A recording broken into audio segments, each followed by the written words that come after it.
Alors, je vous propose maintenant un temps d'échange. On a essayé de favoriser au maximum les temps d'échange. Donc maintenant, la parole vous est donnée. Je vous invite à vous saisir de ce temps et à poser des questions à nos deux intervenantes. Alors, Philippe Mougel, de Bourgogne Bâtiment Durable. Ensuite, monsieur. Comme cela vient d'être évoqué, je me pose les questions suivantes. Comment associer les citoyens, les habitants, les usagers des services aux économies d'énergie? Comment expliquer les enjeux, les efforts à accomplir et les choix techniques? Comment recueillir des propositions venant des habitants eux-mêmes? Comment les associer au projet et à la gestion du patrimoine? Comment les faire participer notamment aux évaluations, et d'une manière générale, comment les responsabiliser? Je précise que Philippe Mougel est sociologue. Nous avons une formation commune, Philippe et moi. Question des comportements. Alors, je préfère, moi, aujourd'hui parler de pratique, puisqu'ici, nous sommes non pas... Enfin, on peut potentiellement toucher des habitants, mais il s'agit surtout ici d'utilisateurs de bâtiments, d'utilisateurs qui sont dans le cadre de fonctions professionnelles. Mais la question des pratiques qui est aujourd'hui beaucoup mise en avant, je me permets de rappeler ce que Didier Château, directeur de l'ADEME Bourgogne, évoquait tout à l'heure, peut-être dans une logique un peu différente, c'est-à-dire que moi, à mon sens, il faut quand même rappeler que l'usager, l'utilisateur, il est finalement le maillon final d'une chaîne d'acteurs. Bon, là, c'est un petit peu différent dans le cadre des collectivités, donc effectivement, débattons de cette question peut-être maintenant avec une réponse, Madame Normand. Ouais. Ce que je peux déjà dire, c'est qu'il n'y a jamais une réponse définitive, mais ça, vous le savez bien. Je ne vais pas vous dire qu'on a tout expérimenté. Dans le cadre des programmes d'éducation dans les écoles, on a fait des séances, hein, on fait l'affichage display, hein, l'étiquette énergie. Par exemple, sur l'affichage display, on n'a pas souhaité afficher sans expliquer. Donc, on a organisé des séances le soir, hein, au moment où les gens sont libres. Hein. Donc, alors, un des premiers éléments, je ne vais pas dire si c'est de l'empathie ou je ne sais quoi, mais c'est de se poser la question à quel moment les gens seront là, voilà. Hein. Donc, c'est pas forcément à 14 heures, donc c'est plutôt le soir. Et donc, j'ai quand même une équipe qui est assez disponible, ou même des prestataires, il faut quand même que je le souligne, qui jouent bien le jeu avec nous. Mais c'est vrai quand même qu'on est assez exigeant dans nos cahiers des charges et par rapport à ce qu'on attend. Laurent le sait bien, puisqu'elle a travaillé avec nous pendant un certain temps. On s'est aperçu, par exemple, sur le déploiement de l'affichage display, qu'il n'y avait pas tant de participants que ça, de parents d'élèves.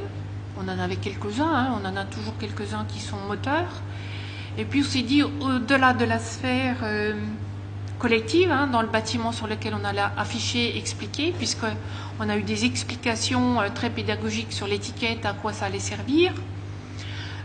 On est venu aussi avec des outils pour que les personnes puissent aussi repartir chez elles pendant une semaine, 15 jours, avec des wattmètres par exemple, ou par exemple l'information qu'il y avait le réseau des familles actives ou le service de prêt, et donc un certain nombre d'outils qu'ils pouvaient aussi utiliser dans leur sphère personnelle.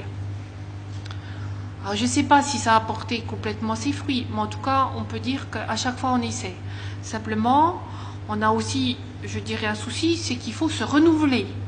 Et vous savez qu'on est aussi dans une société de consommation en général, et que les personnes, vous l'avez fait une fois, 2 fois, il faut changer, quoi, il faut passer à autre chose.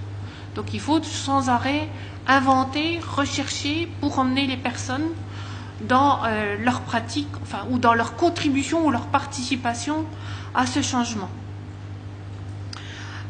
Par exemple, je recite en secteur scolaire, quand on a fait des opérations de sensibilisation et d'éducation, les gamins avaient la caméra entre les mains. La caméra thermique, on a des caméras qui sont simples d'utilisation, des wattmètres, donc c'était un temps d'éducation, mais c'était aussi un temps où les enfants disent aux parents le soir, dis tu vois ce que j'ai fait aujourd'hui et tu vois ce que... Voilà. Après, est-ce que ça s'inscrit dans la durée? Je n'en suis pas convaincue, mais par contre, on aura essayé. Et puis les enfants aussi, par rapport aux enseignants, aux occupants du bâtiment, sont des excellents pointeurs de ce que les adultes font mal ou voilà, hein, on dit maintenant il faut peut-être fermer les portes parce que vous avez vu avec la caméra, madame, l'autre jour on a bien vu que. Donc ça c'est aussi intéressant pour nous. Et puis je vous dis, on change à une autre échelle, c'est-à-dire le 50-50 qu'on veut instaurer parce qu'à un moment donné, on n'a pas tous les moyens humains pour être derrière. Et donc l'idée c'est d'avoir des outils. Et donc nous avons aussi en construction des boîtes à outils un peu plus complètes que le pacte énergie qu'on a travaillé avec l'AGENA, qui seront disséminées dans un certain nombre de sites, parce qu'il n'y a rien de plus aussi frustrant d'attendre pendant 1 mois ou 2 mois des outils pour travailler dans une école ou dans une maison de quartier. Donc le rôle de la direction, c'est aussi d'acquérir des outils et de les mettre à disposition. Donc on a chaque fois, je dirais, essayer de mettre en pratique, je ne vous dis pas partout, mais dans un certain nombre de cas, on a essayé de faire ça. Et puis, je reviendrai aussi sur les actions techniques. On a une télégestion. La télégestion, elle a des avantages. Alors, je dirais, elle a un sacré inconvénient. C'est que les utilisateurs ont été très mal habitués à avoir un service 24 heures sur 24 toute l'année. Et donc, ils ne supportent plus d'avoir 2 heures d'interruption de chauffage dans un site. Et donc, sur avril, un lundi, j'avais donné la consigne qu'on ne relance pas les installations trop tôt. Et donc, ça a été un tollé parce que les gens n'avaient pas leurs 19 degrés à 8 heures du matin. Bon, c'est vrai, ils y ont droit, mais on voulait un petit peu mesurer jusqu'à quel point ils étaient tolérants. On aime bien faire des choses comme ça, mais bon, voilà. Bon, alors, pas dans les crèches, pas dans les écoles. Alors, je voudrais aussi revenir sur un point. Pris, donc, non, mais à un moment donné, attendez, on paye, on a 5 millions d'euros, est-ce qu'on va continuer comme ça? Donc, un petit électrochoc de temps en temps, ça fait pas de mal. Donc, c'est sûr, il faut rendre le service aux utilisateurs, mais voilà. Et puis, la télégestion, c'est bien aussi parce qu'on fait la programmation de chauffage pendant les vacances. Mais on a aussi beaucoup de sites intermittents et on a des mauvaises habitudes avec les secteurs sportifs. Ils réservent du chauffage et puis ils ne viennent pas. Donc on est revenu au bon vieux bouton poussoir. Et donc on leur a fait des petites notes et puis des petits visuels. Puis les personnes ne savent pas trop. Donc du coup, on perd moins de chauffage parce que s'ils ne viennent pas, ils n'appuient pas sur le bouton. Puis s'ils partent plus tôt, ça chauffe moins longtemps. Et puis on a très peu de réclamations. Et puis on a mis en place des choses qui sont très basiques. On a réduit d'un quart d'heure, d'une demi-heure la période de chauffe dans un certain nombre de bâtiments. Et puis sitôt que ça commence un peu à grogner, on réajuste un petit coup. À la relance de chauffage, voilà. À la relance de chauffage, on attend. Et puis on surveille les sondes. Bon, c'est sûr, les crèches, ce sont les sites qu'on redémarre en premier parce qu'il n'est pas question que les enfants, les bébés qui sont déshabillés aient froid. On n'est pas dans cette veine-là. Si quelqu'un est habillé léger et qui fait froid, on va lui dire il faudrait peut-être vous habiller. Nous, on ne va pas continuer à payer. Regardez, on en est à 5 millions. À un moment donné, à quoi ça sert? Payer du gaz, de l'électricité, à quoi ça sert? C'est quoi la valeur ajoutée de ce truc-là? Donc c'est un peu comme ça en disant, on explique, voilà. Donc on est des fois un peu gendarme, un peu plus. C'est d'avoir un mélange qui n'est pas forcément savant tout le temps, mais voilà. Alors, quand on avait préparé, je me permets une petite intervention, parce que quand on a préparé votre intervention, Myriam Normand, j'invite quand même à élargir aussi et à renchérir sur la question et la remarque de Philippe. Si j'ai bien compris son intervention, c'était quel retour d'information vous avez. Donc vous avez répondu sur cet aspect-là. Quelles possibilités ont les usagers, les utilisateurs finaux finalement de faire remonter l'information? Bon, là on est dans un cadre particulier où il y a énormément de choses qui sont gérées en interne, donc une dynamique aussi particulière. Attention toutefois, à mon sens, avec les enfants qui deviennent les prescripteurs des utilisations qu'on peut avoir de l'énergie. Les enfants sont aujourd'hui les récipiendaires de ces enjeux qui sont extrêmement anxiogènes pour eux. Donc personnellement, je mettrais des limites. Personnellement, c'est-à-dire par rapport à la connaissance que j'ai et à l'intérêt que j'ai sur cette question du changement des pratiques. C'est pour ça que je propose vraiment de réorienter sur le changement des pratiques d'acteurs. Là, vous parliez aussi j'ai bien aimé parce que quand quand on avait échangé, vous m'aviez dit il y a la théorie et la vraie vie. Donc là, on voit un exemple d'action très ancrée dans une démarche politique forte de la ville, à travers votre direction et ses différents services.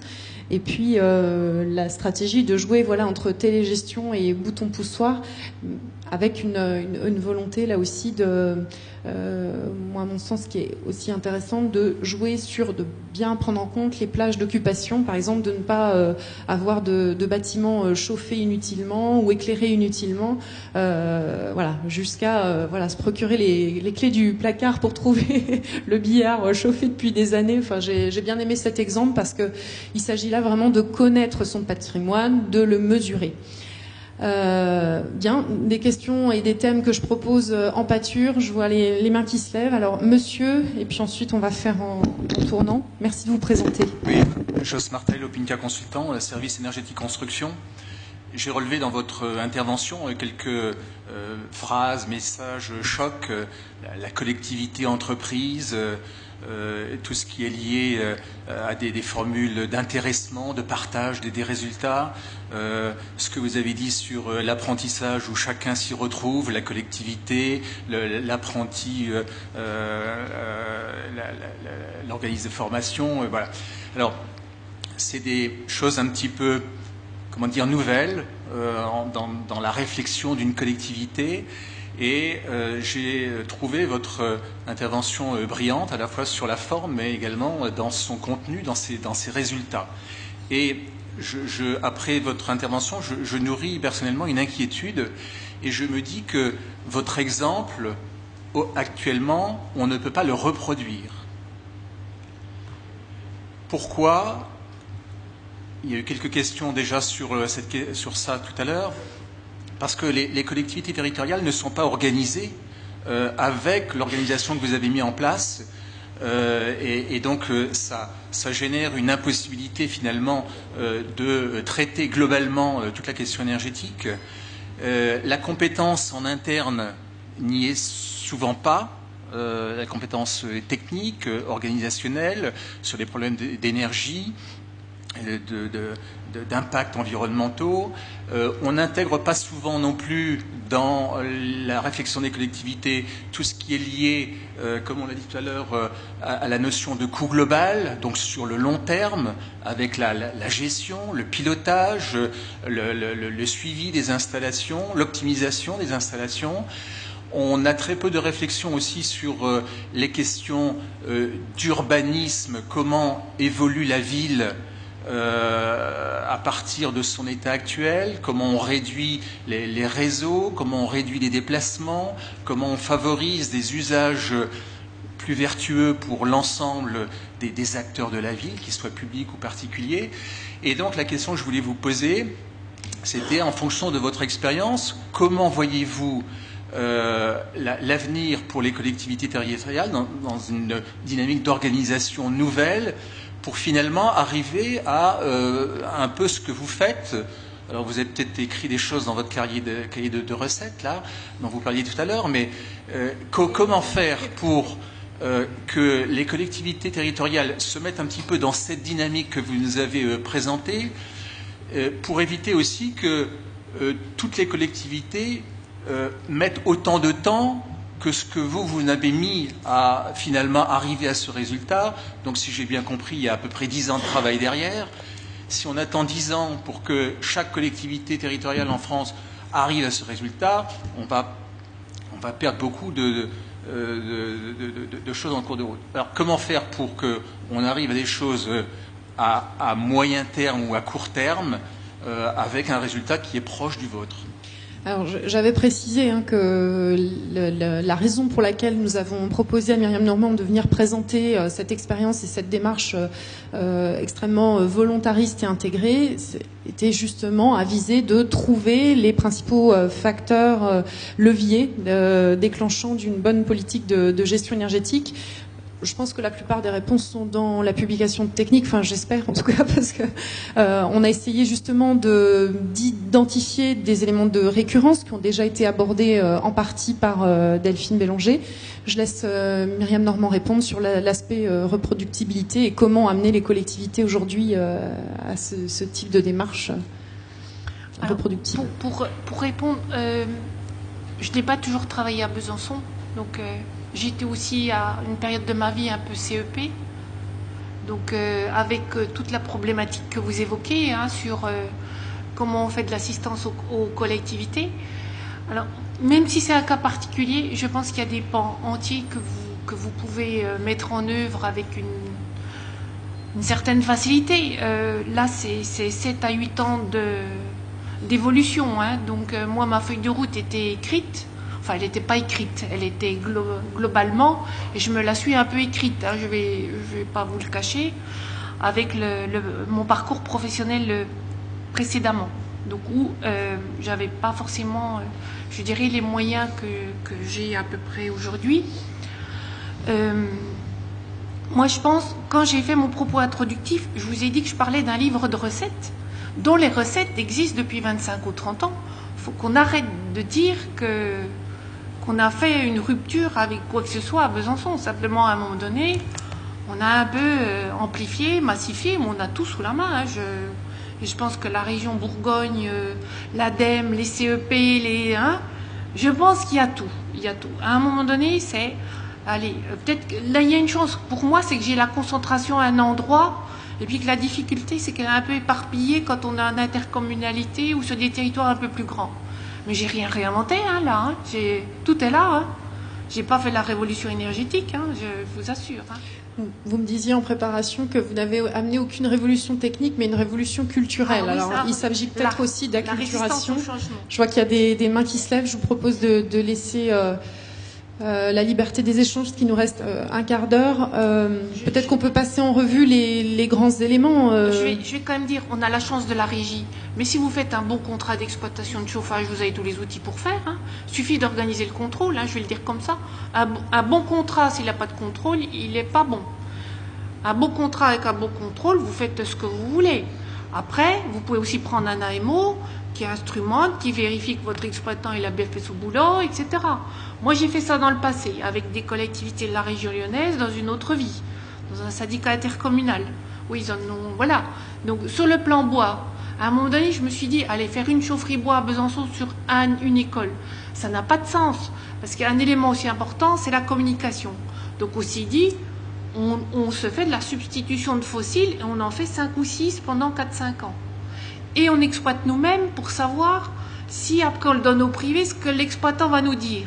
Comme ça, on va savoir ce qu'il va essayer de nous... Voilà, voilà.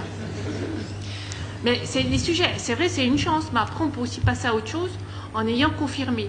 Moi, je suis là aussi pour vous dire ce qu'on a fait, les écueils à éviter ou des choses qu'on peut utiliser en tout ou partie. Les certificats d'économie d'énergie, clairement, pour moi, les CEP peuvent aussi le faire. Après, c'est une question d'organisation, un portage, et en plus, ça permet à tout le monde de relever son niveau d'outils techniques. Donc, voilà. Après, voilà. Sauf que moi, je vais dire, je suis, à moi toute seule, 50 communes de 2000 habitants, on va le dire comme ça. Ah bon, alors une question aussi quand même de la centralisation géographique, effectivement, vous le disiez. Je pense que pas mal de points seront réabordés cet après-midi. En préparant cette journée, moi j'ai eu le sentiment que finalement le problème était surtout dans le fait que les communes connaissaient assez peu leur patrimoine. Et ça, je pense que ce sera illustré à nouveau tout à l'heure. Je vous propose de prendre une autre question. Alors, pardon pour les réponses, le sujet est vaste et complexe. On va essayer d'apporter toutes les réponses tout au long de cette journée. Question sur le suivi et la mesure, et puis la remontée de l'information ensuite et la diffusion de l'information à l'ensemble des acteurs. Donc sur les campagnes de travaux, on travaille sur l'information au compteur, de toute façon, ou au sous-comptage. Donc on fait le traditionnel calcul des gains, corrigé du climat si c'est sur le chauffage. Là où on est moins bon, c'est sur les variations d'occupation. Sur les temps de chauffage, comme on a la télégestion et le temps de la saison, on peut évaluer.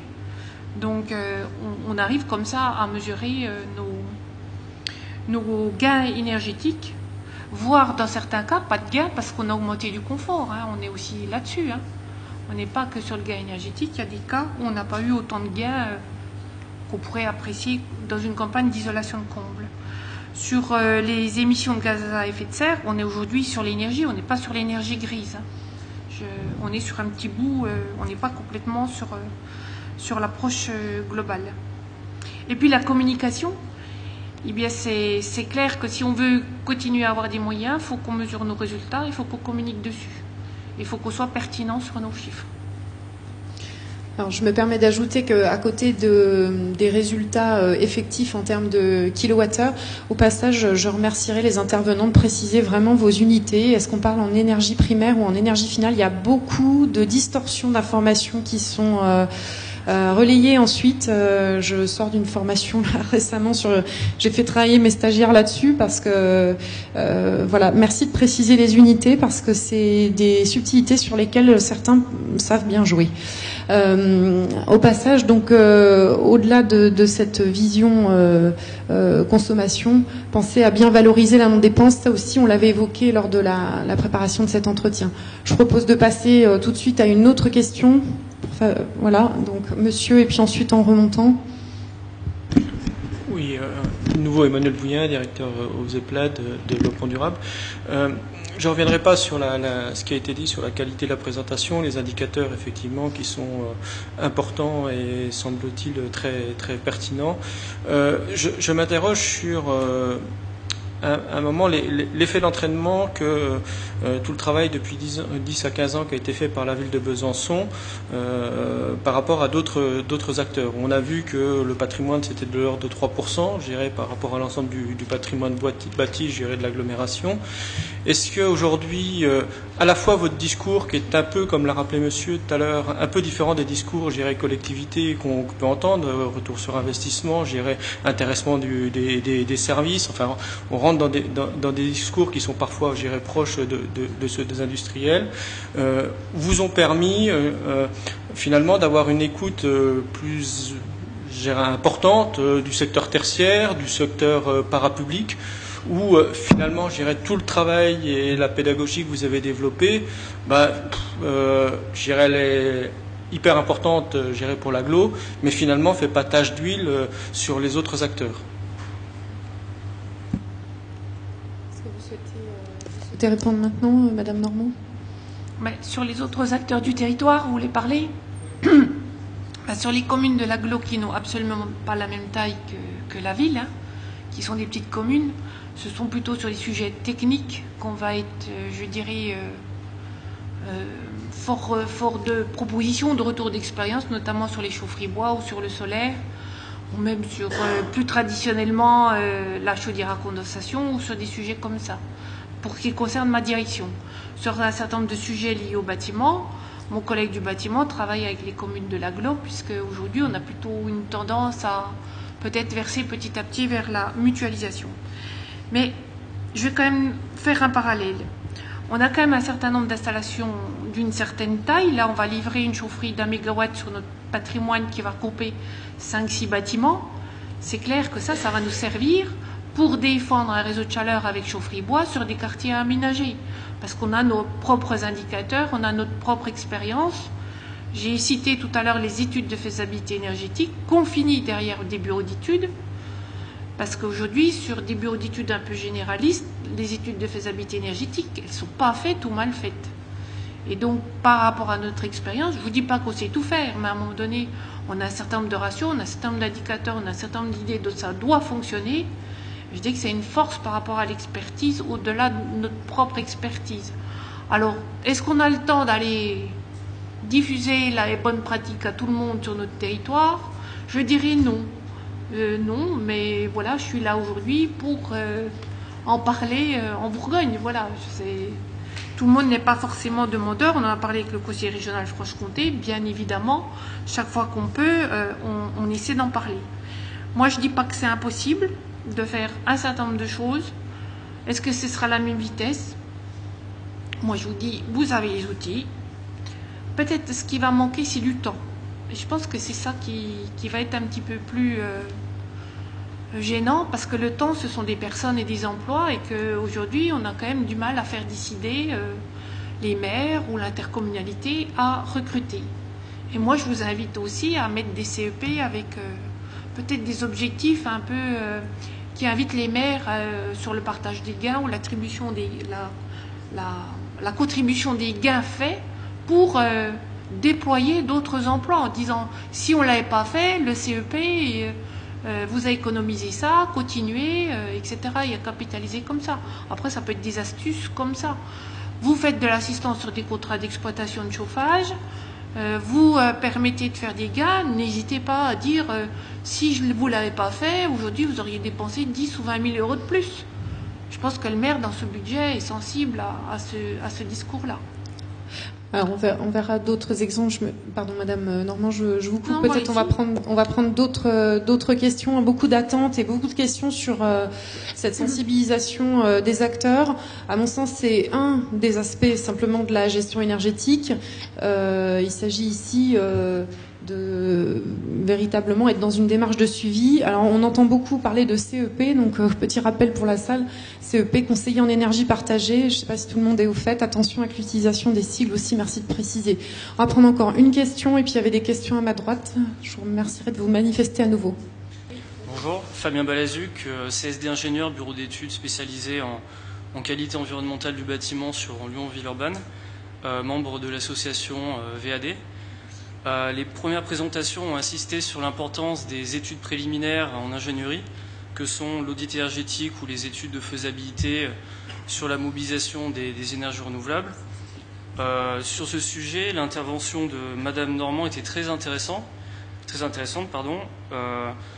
Votre démarche est d'arrêter de réaliser des audits et de mobiliser vos compétences en interne. Moi-même, j'ai réalisé beaucoup d'audits énergétiques et je peux être que totalement d'accord avec vous. Il y a quelques années, quand les audits étaient encore subventionnés en grande partie par l'ADEME, donc j'intègre un ensemble de bureaux d'études qui font partie de l'association VAD, nous vendions nos audits énergétiques entre 1 € et 1,50 € du mètre carré. Avec la fin des subventions, le marché s'est beaucoup tendu. Il a été attaqué notamment par des entreprises moins spécialisées comme des bureaux de contrôle, et on est passé à des prix de vente de 0,3 à 0,5 € du mètre carré.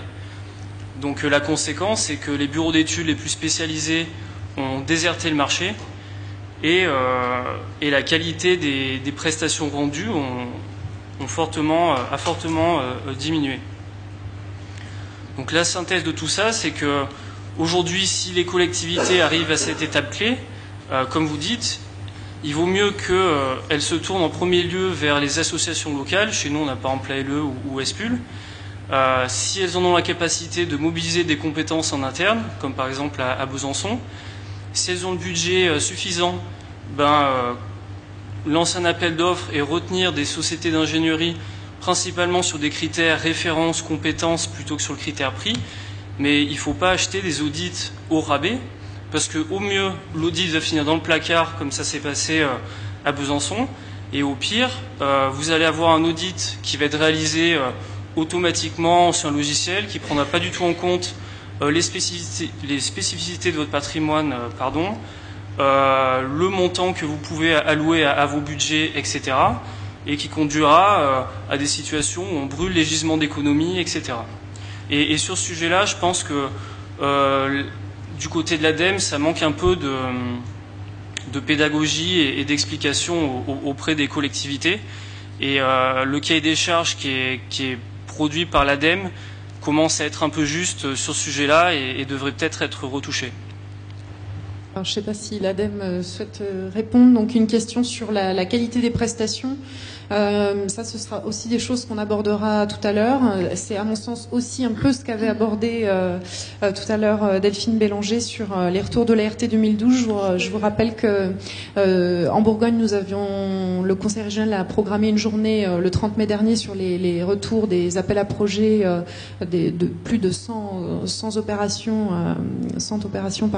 financées en Bourgogne, et sur la nécessité de contrôler techniquement la qualité des prestations réalisées, que ce soit sur la construction, de la conception ou de l'étude. Ce que je veux préciser, c'est qu'on ne fait pas forcément abstraction des bureaux d'études. Alors, sur la Franche-Comté, Besançon, on n'a pas d'association. Vous êtes beaucoup plus riche que nous en Bourgogne, malheureusement. Donc, on fait avec les moyens qu'on a et on a plutôt fait le choix d'internaliser, puisqu'il n'y avait pas. Le bureau d'études, il a un rôle, je dirais, de bureau d'études. Il n'a pas un rôle d'animation territoriale. Et sur les bureaux d'études, je dirais que dans un certain nombre de cas, nous faisons appel aux bureaux d'études quand nous n'avons pas les compétences en interne sur les chaufferies bois, sur les bâtiments, etc. Il n'est pas question de s'affranchir des bureaux d'études. Et je suis bien d'accord avec vous que ce n'est pas le prix qui est le critère, c'est le contenu. Et pourquoi on n'a pas, je dirais, fait tant de diagnostics que ça, c'est qu'on n'avait pas les moyens derrière d'investir beaucoup d'argent pour faire du BBC, rien que pour de la performance énergétique. C'est bien ce que j'ai dit. Si à un moment donné, le maire il me donne 10 millions d'euros pour faire que ça, je saurais bien les utiliser, mais ce n'est pas à l'ordre du jour. Donc il fallait trouver une autre stratégie. Et les 3 diagnostics qu'on a faits sont de bonne qualité. D'ailleurs, c'est un de vos collègues de l'Isère qui nous les a fait, Stéphane Chamel. Et son caractère pédagogique à l'époque était assez exemplaire, et nous étions avec de la simulation thermique dynamique. Donc ce n'était pas des diags à 3 000 euros, mais plutôt à 20 000 ou à 25 ou 30 000, donc avec des scénarios de mise en œuvre. Donc les bureaux d'études, nous on y fait appel, mais on sait ce qu'on veut. Enfin moi je sais ce que je veux et ce que je veux pas. Alors voilà, peut-être un encouragement aussi à préciser et à bien formuler des exigences dans les cahiers des charges eux-mêmes. Autre question, merci de faire des interventions courtes. On prend encore 3 ou 4 questions et puis ensuite on va prendre le temps de déjeuner et on réouvrira les débats ensuite. Laurent Boiteux. Je reprends la parole très rapidement puisque j'ai eu la chance d'être l'un des prestataires de la ville de Besançon pendant quelques années avant d'arriver en Bourgogne. Et c'est juste pour compléter, effectivement, Myriam Normand a bien présenté quelque chose d'assez global, à la fois sur l'approche technique, elle l'a bien présenté, sur les compétences. Alors, c'est vrai que la ville de Besançon a cette tradition d'être en régie, mais prend aussi des compétences à l'extérieur quand même, il faut le rappeler. Donc, sur le champ des compétences humaines, sur le champ des usagers, elle l'a présenté avec tout le travail de sensibilisation auprès des usagers et autres, sur le champ économique et sur le champ de la concertation avec les fournisseurs, on va dire ça comme cela. Donc l'ensemble du champ est pris en compte et ça c'est intéressant. Mais juste une chose qui est importante, et là je parle sur l'aspect plus politique et stratégique des choses. En tant que prestataire, je suis intervenu pour les usagers, un peu comme Philippe le demandait, pour écouter un petit peu les usagers. Mais ce que j'ai adoré dans la ville de Besançon, et je tiens à le relever, c'est le fait que j'y suis allé sans angélisme, grâce à une demande extrêmement claire de la ville de Besançon.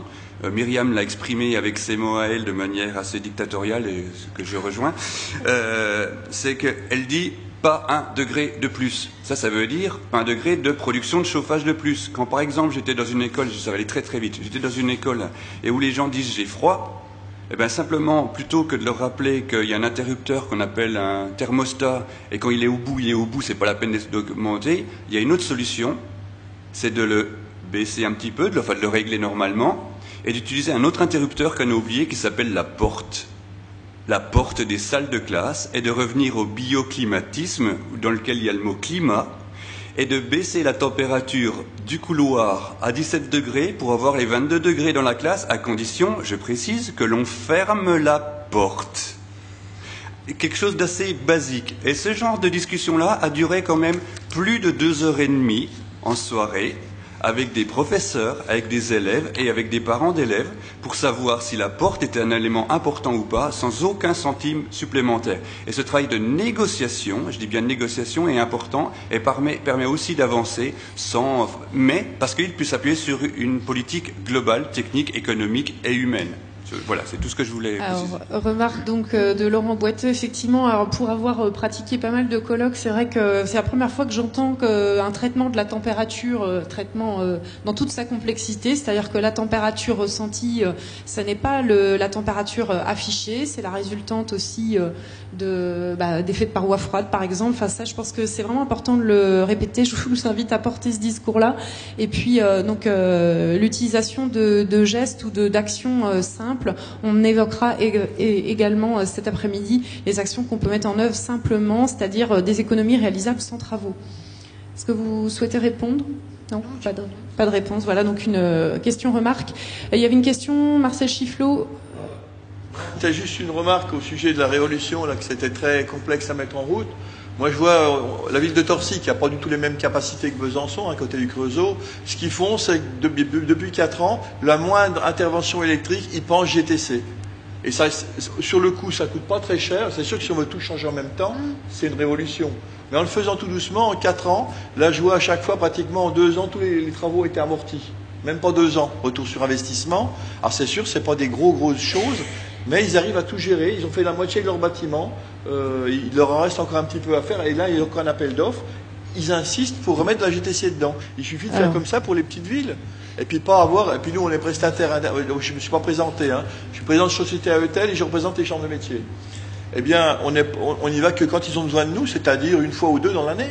Ils gèrent eux-mêmes leurs produits. Ils n'ont pas de techniciens pour les mettre en place. Voilà. Donc utilisation de GTC, donc gestion technique centralisée, pour améliorer les scénarios d'utilisation et adapter les scénarios de consommation aux scénarios d'utilisation.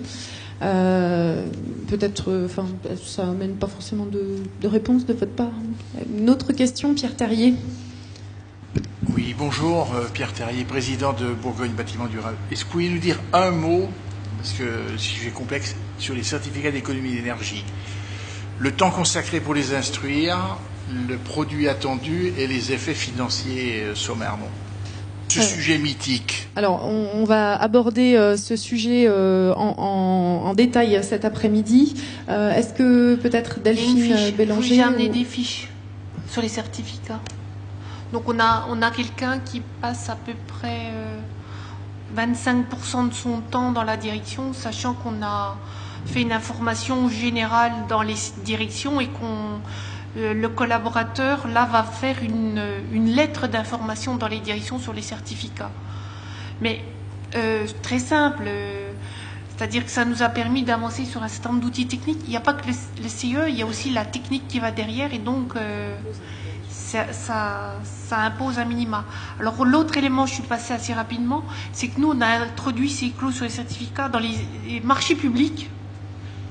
Et donc les entreprises qui font des travaux pour nous sont obligées de respecter nos fiches techniques puisqu'on les inscrit.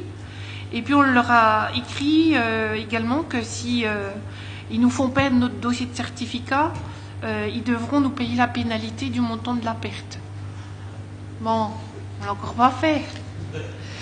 Alors, on a compris une stratégie très électrochoc, je la résumerai comme ça, de Besançon. Moi, j'ai un collaborateur qui me dit j'en ai marre de courir derrière, les attestations, ceci, cela. Donc, nous, on cherche des stratégies où c'est l'autre qui doit aussi un minimum la porter. Sinon, j'ai des équipes qui s'épuisent à faire la chasse. Et puis, le fait de redistribuer un peu les recettes à nos collègues font que c'est aussi une émulation parce que ils retouchent un peu d'argent. Si je donne à la voirie 40 000 euros, un technicien, nous à Besançon, ça coûte 40 000 euros. Sur un an, il peut peut-être se payer à 4 techniciens. En plus, vous voyez, ça peut... plein de petites choses comme ça. Alors, depuis 2007, on doit être à 156 gigawattheures, même pas tout à fait vendus, et à 544 000 euros qui sont en passe d'être engrangés. On a 360 000 qui ont été engrangés. Mais vous voyez, par rapport au temps, ça dépasse la question du certificat parce que ça oblige tout le monde à avoir une certaine excellence sur la technique.